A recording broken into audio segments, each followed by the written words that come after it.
आज हम आए हैं जी गांव ठोइया में, अपने किसान भाई हैं सुदीप जी से मिलने।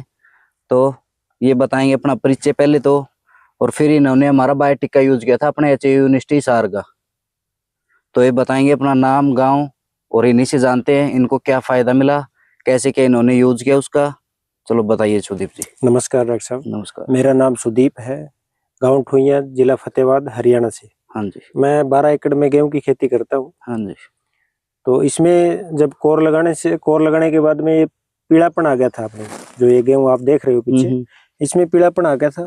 और ये तो बायोटिक का जब हमने 7 दिन के प्रोसेस के अंदर इसमें 1 किलो गुड़ लेके और उसके अंदर 40 किलो गोबर वाली खाद ली और उसमें बायोटिक का मिला के उसको सारे को छांव में 7 दिन के लिए हमने छोड़ा। फिर इसके अंदर डाल दिया। डालने के बाद आप गेहूं का रंग देख रहे हो, इसमें डाला हुआ और उसमें डाला हुआ नहीं है। वो गेहूं तो अभी तक पीली है। इसका झंडा पत्ता भी देख रहे हो आप, कितना बढ़िया हो गया।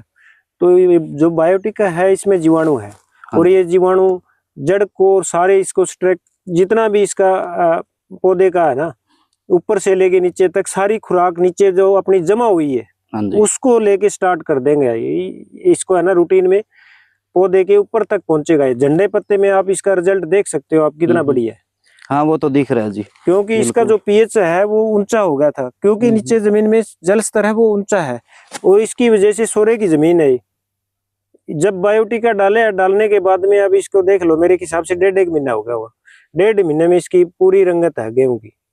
झंडा पत्ता है वो इससे, इस कणक से इससे चौड़ा है। हाँ, तो जितना झंडा पत्ता मोटा और स्वस्थ रहेगा उतनी बढ़िया बाली निकलेगी, उतने बड़े अच्छे दाने स्वस्थ होंगे। हाँ जी। उतना वेट ज्यादा होगा, इतनी ज्यादा प्रोटीन की मात्रा और इसके अंदर गेहूं में पूर्ण रहेगी। तो आप सुदीप जी किसान भाइयों को और क्या मैसेज देना चाहते हो? मैं ये कहना चाहूंगा डॉक्टर साहब, जो बायोटिक का है उसको तैयार करके रूढ़ी वाली खाद में, हाँ जी, और प्रयोग करें साल में 2 बार। दोनों फसलों में 1 बार जरूर डालो। डाल के आप इसका रिजल्ट देखो तो अपने को डीएपी और यूरिया से छुटकारा मिलेगा धीरे धीरे। ये नहीं है भी आज हमने बायोटिक का डाल दिया, यूरिया और डीएपी को भूल गए। धीरे धीरे इससे आप दूर हो जाएंगे, खर्चा बचेगा और यील्ड है वो बढ़ेगी, अपनी जमीन है वो सुधर जाएगी। क्योंकि इसका काम सारा का सारा बायोटिक का है जीवाणु उत्पन्न करना, कार्बन की मात्रा बढ़ाना, और डीएपी यूरिया का काम है कार्बन को घटाना। केमिकल है ये। 1 बार देंगे, 1 बार में रिजल्ट दिखेगा, दूसरी बार उसको बढ़ा के डालना पड़ेगा डीएपी यूरिया को। और डीएपी यूरिया की अपने पीछे आपने देखी होगी कितनी किल्लत, बहुत किल्लत थी जी। और आने वाला टाइम है ना वो और ज्यादा किल्लत होगी, जमीन टूटती रहेगी। वो तो और जमींदार भी माइंड ऐसे कर दिया जी वो तो अपना। हाँ, क्योंकि स्टार्टिंग अपने 15 किलो से की थी। बिल्कुल, हाँ बिल्कुल 15 किलो से करी थी। और मैं 10-12 साल से खेती कर रहा हूँ।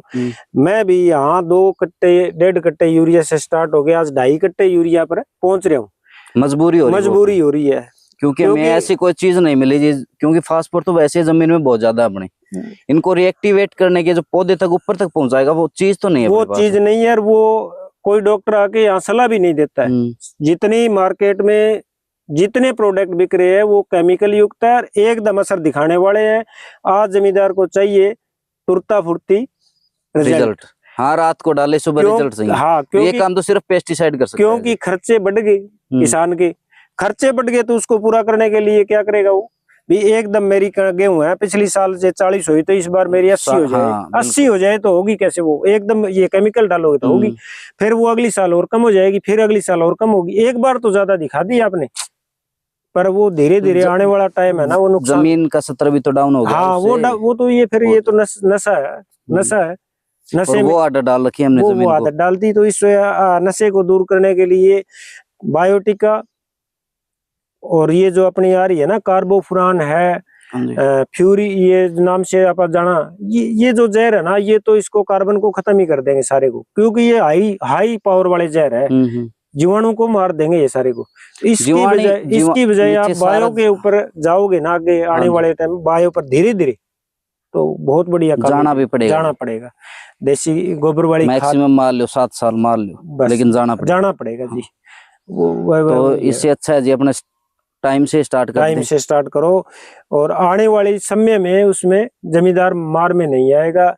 सारी की सारी जमीन बीत गई, खत्म हो गया सारा सिस्टम, फिर इस पे आओगे तो टाइम बहुत ज्यादा लगेगा। बहुत ज्यादा और टाइम अपना तो खर्चा भी कम है जी, कम खर्चा बचत ज्यादा। हाँ, इसमें खर्चा नहीं। इसमें ही किसान को प्रॉफिट होगा। थोड़ी सी किसान की मेहनत है, हाँ मेहनत तो देख करनी थोड़ी पड़ेगी जी। किसान की। अब वो है अभी पैकिंग दे दी आपको बनी बनाई और ये ढोली में घाल और छिड़क दे, ये नहीं। ठीक है, आपने बायोटिका दिया, उसका यदि आप रूढ़ी वाली खाद में मिला के और उसको पानी लगाओ, उसके आगे आगे छिड़क दिया और लगा दो पानी, तो दूना काम करेगा आपका। बिल्कुल करेगा जी। ठीक है, आपने बायोटिका का कह दिया, अभी सीधा मिला के आप मिट्टी में घेर दो, काम वही करेगा, पर वो दूना मतलब उसमें मल्टीप्लाई कई गुना फालतू होगी जीवाणु।